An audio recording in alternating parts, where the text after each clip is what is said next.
Hello, everybody, and welcome to August's episode of the Butterfly Princess Show Book Club. Yes, it's back time of the month again, the last Sunday of the month. Time for another Butterfly Princess Show Book Club episode.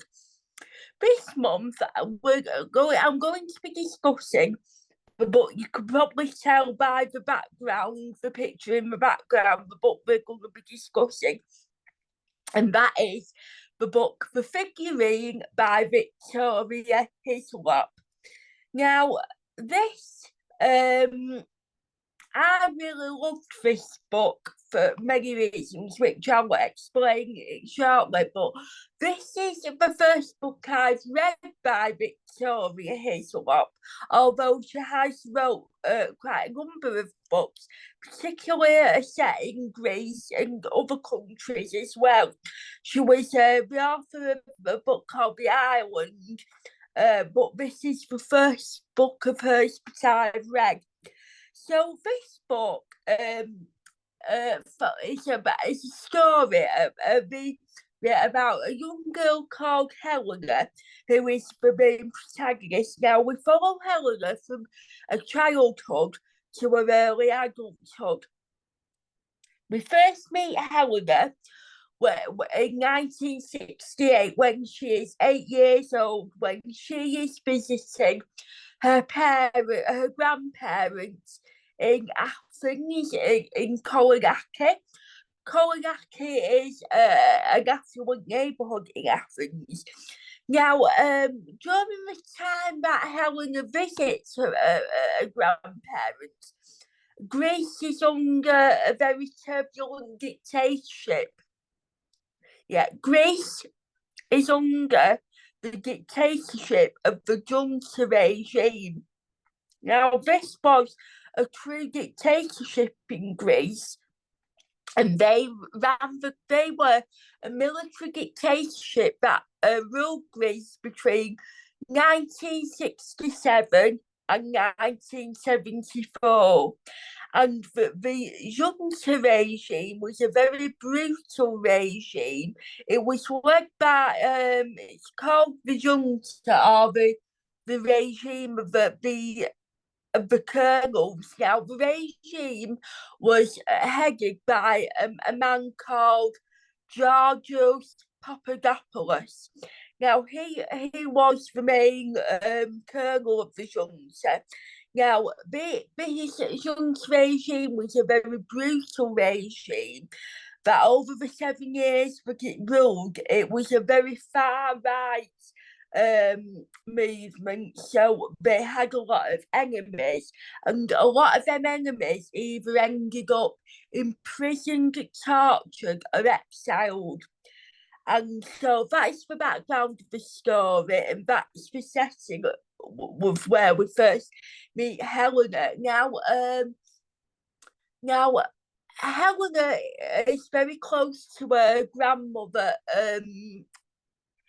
Eleni Papagiannis, but her grandfather, Schematis Papagiannis, is very cold and very abrupt. He's one of he is a general within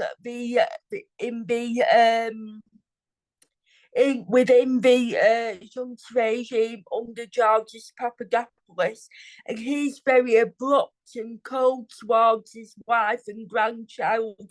He mistreats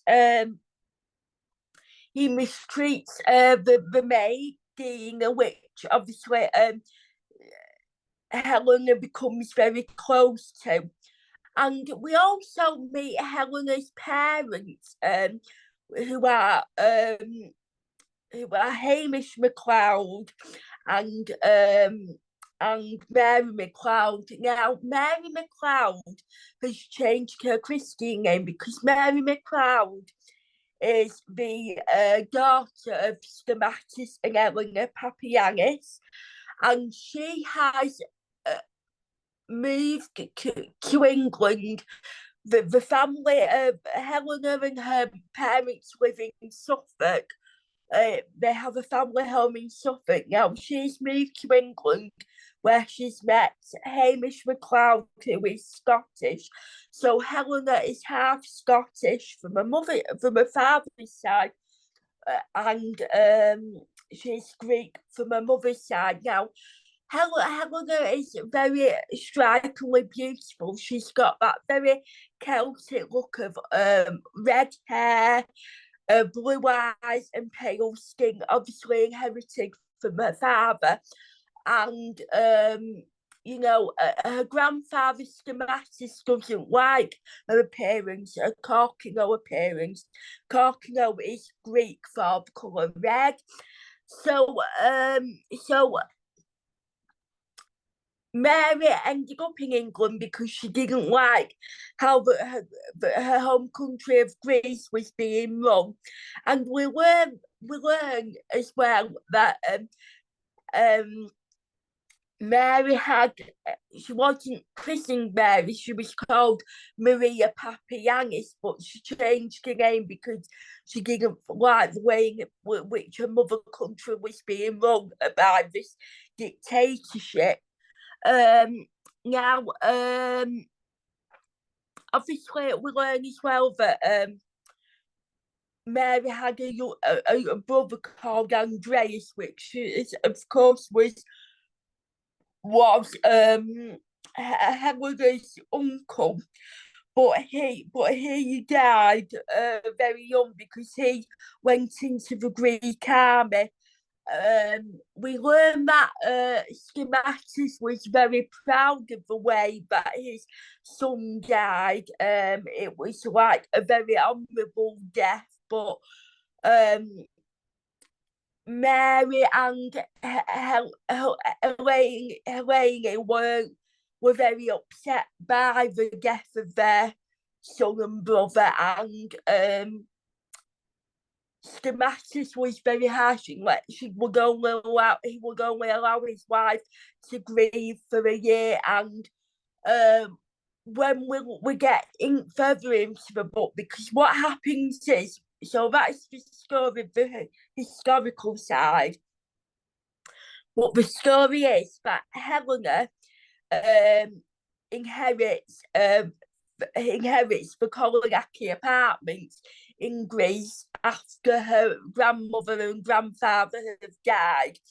And while she's clearing out the apartment, she comes across a lot of furniture and things that she wants to sort of get rid of and sort of obliterate all memories of her grandfather because of how cruel and harsh he was. But she also comes across a lot of antiques, ancient objects and antiques. And one of the things she comes across is a figurine, sort of a woman figurine, which is a very beautiful figurine, which was known as a cycladic figurine. These came from like the 3rd century millennium, and she learned throughout the book that her grandfather stealed a lot of these figurines. Well, we weren't a whole figurine. It was sort of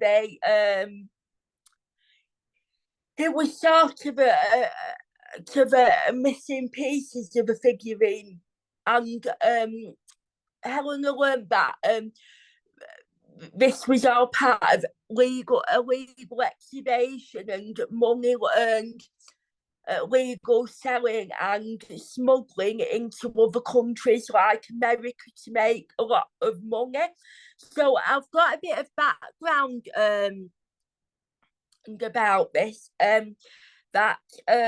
So these 3rd millennium figurines became very popular with 20th century artists such as Picasso, Modigliani, Brancusi and Henry Moore. And because of the popularity, them 20th century artists like like the psychological figurine because of the beauty and the simplicity of the figurine, and due to that, due to the artists being very spellbound by it, these figurines resulting in lot more appreciation for these figurines, these ancient objects and artifacts. And this appreciation resulted in a lot of theft and illegal exhibition from other countries, illegal exhibition from archaeological sites. People would go to these archaeological sites, look for buried treasure, and sort of steal them to make money and to make millions of pounds. And Victoria Hislop mentions in a foreword before you start reading the book. She mentions that every object removed illegally impoverishes the victim country. In this case, the victim country was Greece, and to illegally smuggle and illegally sell these objects led to other crimes such as drug trafficking, arms trafficking, and money laundering. And she also says that when people illegally remove these objects, it sort of diminishes humankind's understanding of civilizations that have come before us. So when people steal these ancient objects, it sort of diminishes our understanding of how ancient civilizations that came before us lived. So, people who possibly designed these these psychological figurines by people smuggling them and stealing them, it sort of robs us from understanding how the people who possibly designed these figurines lived many millennia ago. And there was also a Victoria Hislop also mentions in the foreword that one of these psychological figurines, because they were only very small in height, but very beautiful. But in 2010, one figurine sold in a New York auction house that measured just 10 inches in height, and that figurine sold for a total sum of $16 million. So that's a bit of an historic background. But back to the story now. So Helena wants to put this wrong that her father made, that her grandfather made. She wants to put that wrong right, because she meets people along the way who and she learns that their families fell victim to the junta. I think there's a point in the book where she says one of her friends who she meets along the way, one of their relatives were imprisoned by the junta regime, and he was now in a psychiatric hospital. And but he was sort of betrayed just for a single lump of marble from one of these beautiful figurines. And that's what she's learned her grandfather did with the help of his nephew, Senis, which he is also a very cold character, and there's a point in the book where Helena spends a bit of time with him, where they go to a museum in Athens, and they view a statue of the goddess Aphrodite, the Greek goddess of love, Aphrodite. Obviously, she's known to the Greeks as Aphrodite, but to the Romans, she was known as Venus. And Helena feels very uncomfortable in his presence, especially when they view this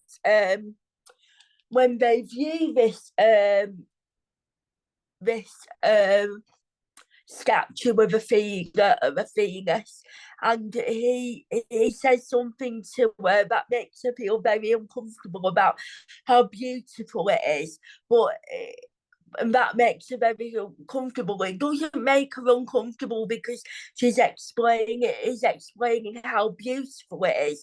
The fact that what makes her uncomfortable is the fact that he's not just looking at her beauty as, a beautiful object. He's just looking at it in terms of beauty as a materialistic way, like how much money that would make him. So all in all, and many years after, Helena and her parents go on a family holiday to Greece, because Mary MacLeod is only comfortable with returning to Greece after the death of her mother and father. And so they go on a family holiday to Greece. Mary, Hamish, and Helena go on a family holiday to Greece. And this becomes a very poignant trip, because I don't want to give too much away, but it becomes a very poignant trip, and you'll have to read the book in order to find out why it becomes a poignant trip. And so after that, obviously, Helena goes to study at Oxford University, and it's here where she meets this guy called Nick Haynes Jones, and she meets him after seeing him playing the lead role of Jason in the play Medea and Jason. And there's an instant attraction to her, and they have the glorious summer where she thinks she's in love, but then a few years later, when Helena goes with Nick to go as a volunteer on an archaeological site in Nissos, that's when she sort of discovers a very different side to Nick, because she discovers that he has stolen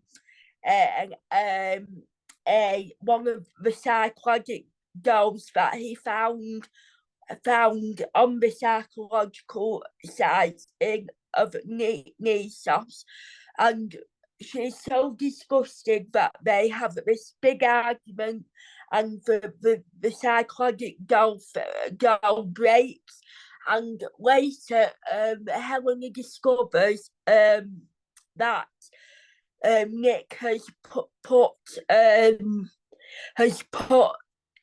put the legs of the psychological figurine into her backpack, and Helena is sort of disgusted, and she wants to take this ultimate revenge on Nick, her former partner, her former boyfriend, and her uncle Arsenis, because Nick and Arsenis have teamed up in order to launder and smuggle all these artifacts. And so Helena has to strangle her in a Medea, and her in her inner nemesis. So Nemesis is the Greek goddess of revenge, and Medea comes from a Greek mythology. She appears in the story of Medea and Jason. So you've heard of Jason and the Golden Fleece. Well, Jason and Medea marry and they have children, but as an act of revenge, but Medea takes the ultimate revenge on Jason by killing their children, and that's what what Helena has to do in order to get her ultimate revenge on Nick and Aeneas, in order to return these, these beautiful objects to their rightful home. So that is the story in the nutshell. It's about a young girl who has to come to terms with her heritage, but all in all, she does the right thing and puts all the wrongs of what her grandfather did and her former lover and her uncle are doing in order to make it right, in order to return these objects to their rightful place.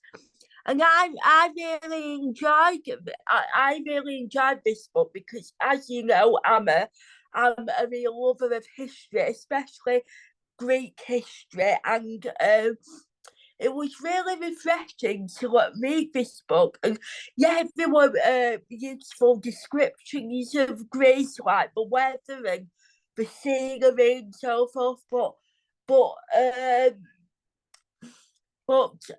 Victoria Hislop was able to show the darker side of Greece, especially, the money, the legal extraditions and like a bit about the junta regime. And so she was able as well. I love the fact that throughout the book she was able to use a lot of Greek phrases because she is a British writer. She was born in Britain, but she now holds a Greek passport, so she now has Greek citizenship, and she uses some Greek phrases, and in some of these phrases, she is able to translate these phrases, but in other cases, she doesn't translate these phrases because she says that it will take a whole paragraph to translate the Greek into English.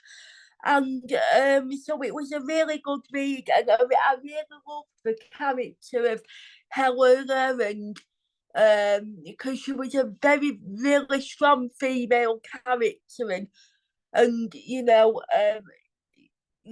as we read the book, because we read it from her being 8 years old, from her being in her early 20s, you sort of like see her grow and materialise into a confident young woman who wants to do right by the Greek people because she is half Greek and half Scottish.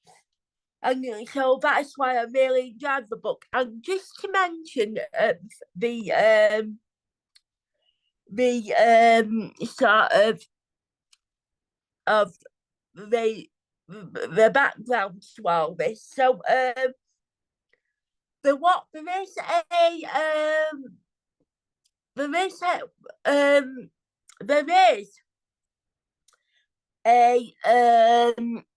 there was a man called Thomas Bruce, who was the seventh Earl of Elgin, and in the 18th century he was the ambassador to the Ottoman Empire, who at the time Greece was part of the Ottoman Empire, and he visited Greece, and he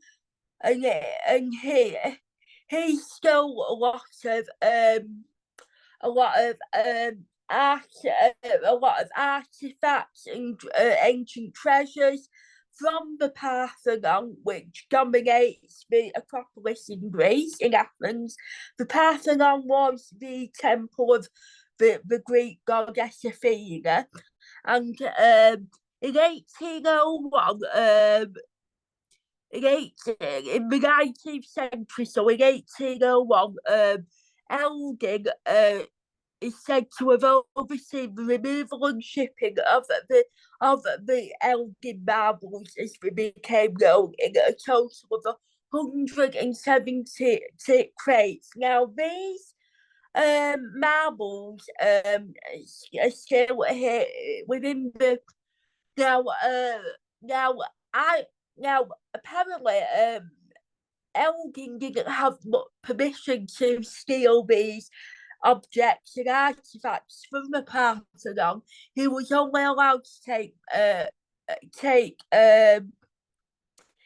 he was only allowed to take copies of the artifacts or objects. He wasn't allowed to take the originals, but he stole the originals in order to decorate his Scottish mansion. Now, these marbles, Elgin's marbles, now live in the British Museum in London, but there is a thing ongoing with Greece now in Britain, that Greece want them back because they believe they're rightfully theirs, belong to them, and of course they belong on Greek soil in Greek museums because that's where they originated from. But the British don't want to give them back because in their eyes what Elgin did wasn't illegal. So that is still ongoing. So this, ladies and gentlemen, concludes this month's book review, the episode of the Butterfly Princess Book Show book club book review. We have been discussing The Figurine by Victoria Hislop. Thank you for tuning in. I hope you can join me next month on the 29th of September for September's episode of the Butterfly Princess Show book club. But I will not be revealing the name of the book until the week before, on the 22nd of September. So if you want to know what's coming up, keep up to date with all the Butterfly Princess Show news. You can follow me on Facebook, YouTube, Instagram and LinkedIn. And if you want to be a guest on the Butterfly Princess Show, talk about an educational topic, because I create a lot of educational content, then please get in touch with me but via email, butterflyprincess93@outlook.com.